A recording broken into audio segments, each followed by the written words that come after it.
brothers and sisters. So I'm here today because I spent 20 years in immunology, but in 2014, why I'm really here, even though I'm a scientist, is that I came back from Brussels, the European Commission, one night, and there was a form for the HPV vaccine for my daughter, and there was no leaflet about the adverse events. And can you imagine, I know that there are almost 200 times more chance of having an adverse event from the HPV vaccine at the age of 12 than the chance at 50 that you might get cervical cancer. So if you just remember and imagine what it's like, that I am a scientist, I'm an immunologist, and I know that vaccines can make people sick, but I'm also a mother. And if you didn't know what I knew, you would have trusted the government. You would have trusted the doctors. You would have trusted the regulators and the media.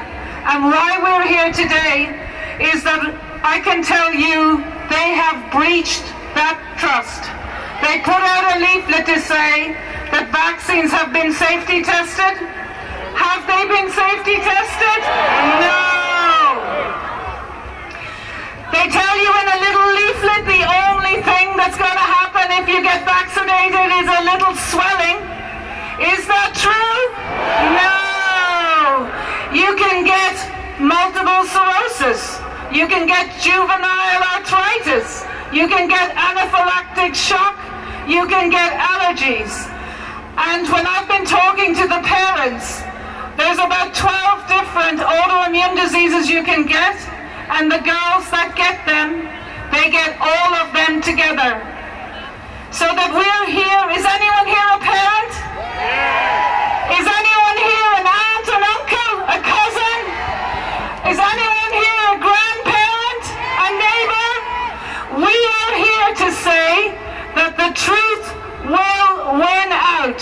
They can't keep hiding it.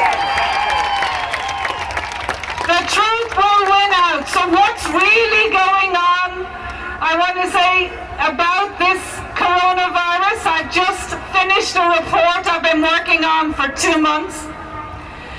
And I want to honor about 20 people in Ireland, including one of the barristers here today, Martin, and all the people at home like Howard and Tracy and Dave and Fintan, they all know who they are, and Eamon, because we have come together because we've been working for the doctors and the Department of Health and the General Register's Office and the Chief Statistics Office, and not me but other people have been using this notice of liability.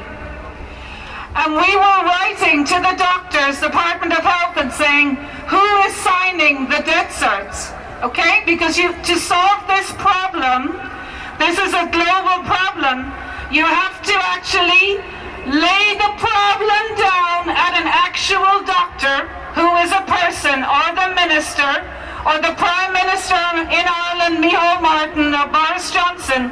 So we were writing in saying, who signed the death certs? And the doctors were saying, it's not us, go to the Department of Health. The Department of Health was saying the General Register's Office. But it turns out in Ireland the responsibility lies with the coroners.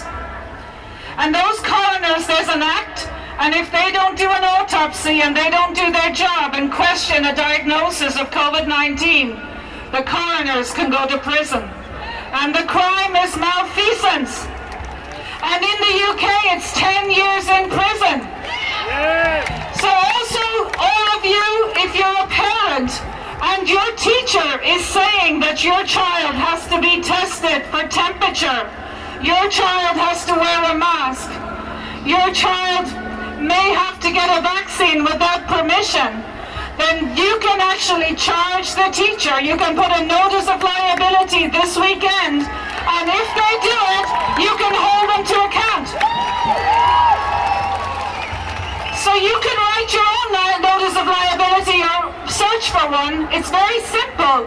If you, teacher, are putting a mask on my child, I will do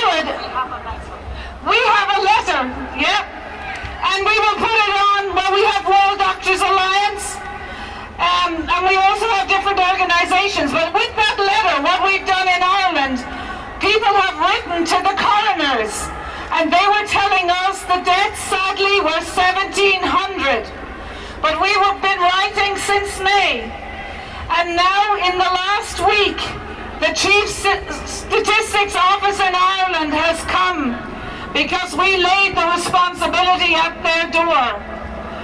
And they said the total number of people that died in Ireland of coronavirus in November, December, January 2020, February 2020, and March 2020, guess how many people?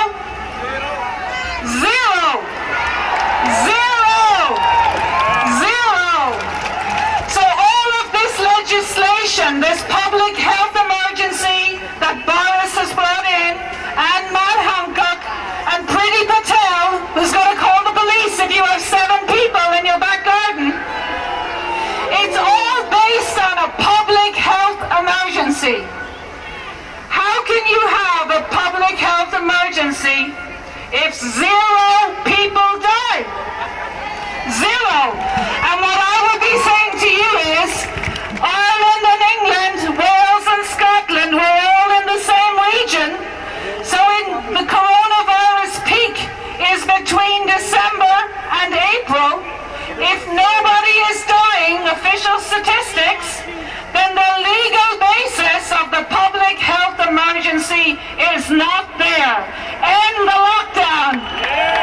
Freedom and truth. Freedom and truth. So what we have to do to end this, all of you are here. So one of the things, the main things you have to do is to imagine a world where politicians actually did what they were supposed to do and make our lives better. You imagine that? Remember the politician that you might have admired? And then in your mind's eye, you have to say, well, we are going to register for elections, and you are going to stand for election, or you're going to build a network of people from your county here today. And or the other thing you can do is with your MP, get 500 people to sign and recall those members of Parliament. Recall Boris Johnson. Recall Matt Hancock. Recall Priti Patel. You have the power to do it. And you don't have to, one message is, don't waste your energy on trying to wake up people, because there's a Native American expression, you can't wake up people that are not asleep. You can't wake up people. So that principal knows that it's wrong. The restaurant owner knows it's wrong to track and trace you. The good police here on duty, they know in their hearts and souls what they're doing is wrong. And it's simply not good enough. It is not good enough for a restaurant owner to say it's the guidelines. It's simply not good enough for a teacher to take the temperature of a child, to force them to wear masks, because they are psychologically undermining them. Where are the doctors? They're here, but where is everyone else? Where are the doctors, the psychiatrists?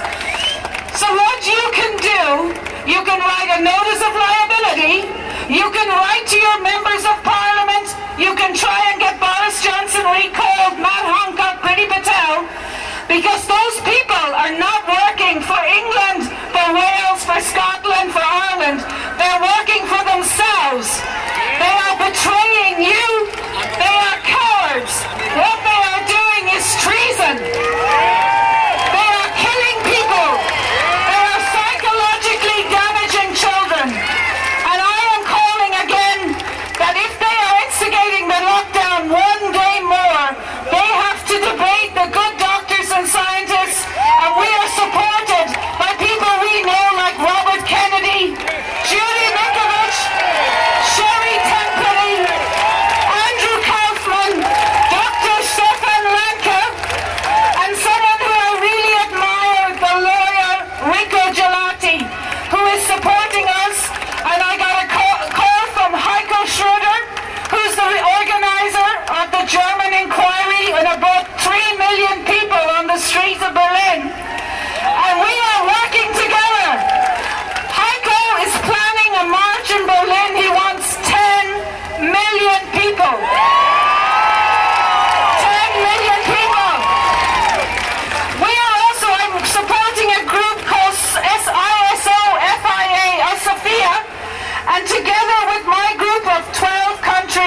We now have over 30 countries, including Ireland, the UK, Germany, Argentina, Uruguay, Peru, Mexico, New Zealand, and we are working together to share information.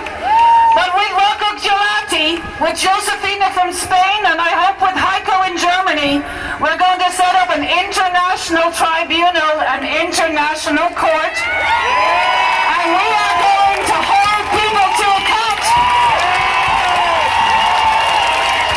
And next week, we are publishing my report and call for a public inquiry. But I am personally going to be holding the Irish Prime Minister of Taoiseach, Micheál Martin, to account, and the Health Minister, Seamus Donnelly, because like in the UK and Ireland, they've shut down the hospitals. So that means hundreds of people are not getting cancer diagnosis. People with heart attacks are not going to hospital. The elderly are isolated in the care homes, and they are psychologically damaging the children in the schools, the next generation. So there are 0 deaths in Ireland. We have to hold Micheál Martin to account. You have to hold Boris Johnson to account.